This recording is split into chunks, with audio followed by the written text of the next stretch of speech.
Ici, les ancêtres sont honorés, la terre remerciée. Bienvenue à la fête de la fin des récoltes, plus connue sous le nom de Kamangen en langue Diola. Un événement célébré chaque année à Moulamp, un village situé dans la région de Ziguinchor, plus précisément dans le département d'Oussouye. Un voyage au cœur des traditions casamançaises, où l'hospitalité et la solidarité convergent. En fait, en général, cette fête s'appelle la fête de Kamangen. Kamangen, qui est la fête de la récolte. Après que les gens ont travaillé dans les champs, Dieu a exaucé leurs efforts. Donc maintenant c'est la récolte et tout le monde se regroupe pour dire un grand merci à Dieu. Rendre grâce à Dieu tout ce que Dieu a fait pour eux. Et aussi c'est un moment fort de regrouper les gens en communion pour que tout le monde se sente entre frères et sœurs. C'est une fête traditionnelle qui représente toutes les couches de village de Kajino, Moulamp et Kagnout. Le Kamangen est aussi un moment sacré où la communauté se rassemble pour exprimer ses prières communes dans les bois sacrés. C'est également un moment de partage et de célébration où les récoltes abondantes sont exposées et les futurs mariages sont annoncés, témoignant de la recherche culturelle et de la cohésion sociale du peuple Diola. Depuis buñu juddu fa lañ ko fekk cosaan bi fa lañ ko fekk lu yàgg la. C'est une tradition que nous avons héritée de nos ancêtres. Elle est célébrée chaque année au mois de février, une occasion particulière qui nous permet d'accomplir des prières dans les bois sacrés, témoignant notre reconnaissance pour la bonne récolte.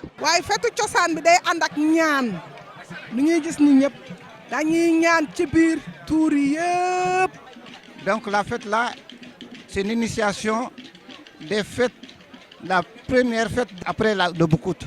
Le Boukout, c'est la circoncision. La femme qui se marie, elle a droit à des bottes de riz nouvellement récoltées. C'est pour dire que c'est terminé. Maintenant, bon, les champs de tes parents ne t'appartiennent pas. Tu vas rejoindre le mariage. C'est le mariage de là-bas, c'est les champs de ton mari qui t'appartiennent actuellement.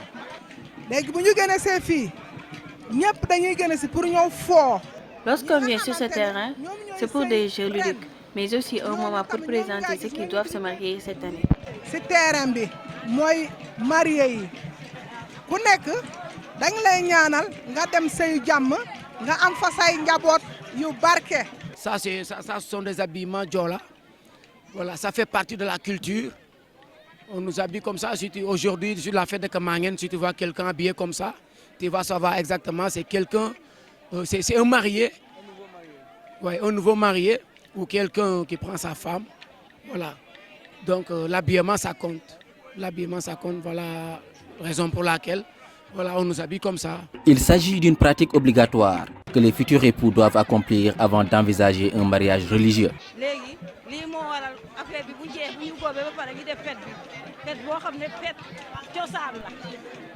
léegi ku nekk da nga war a sol yére cosaan nga génn dugg ci kii bi fii mooy église Diola.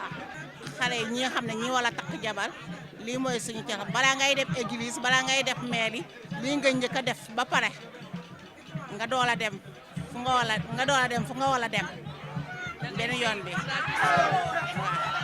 waaw. La fête de la fin des récoltes est un événement particulier et bien encadré. La particularité de cet événement, c'est de dire que, au-delà de ce que les gens pensent, de dehors qui pensent que voilà, on vient pour fêter, c'est vrai on fête, mais c'est surtout une communion de prières pour que les récoltes de l'année prochaine puissent être encore bonnes.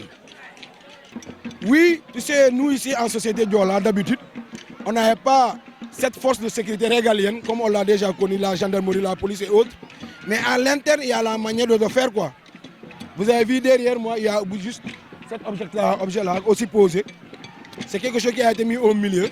Donc tout Diola d'ici, natif d'ici, quand il voit ça, il sait nettement que ça c'est un signe de paix. Ok? Bon. Donc, pour nous, des mesures ont été prises pour la sécurité, quoi. Mais encore de plus, le maire, cette année, le maire et les gens de la commune ont eu à mettre des agents de la gendarmerie, de la police au niveau de la route pour assurer encore la sécurité routière. Oussouye, berceau d'Aline Sitoé Diatta, est et restera une terre d'histoire et de culture.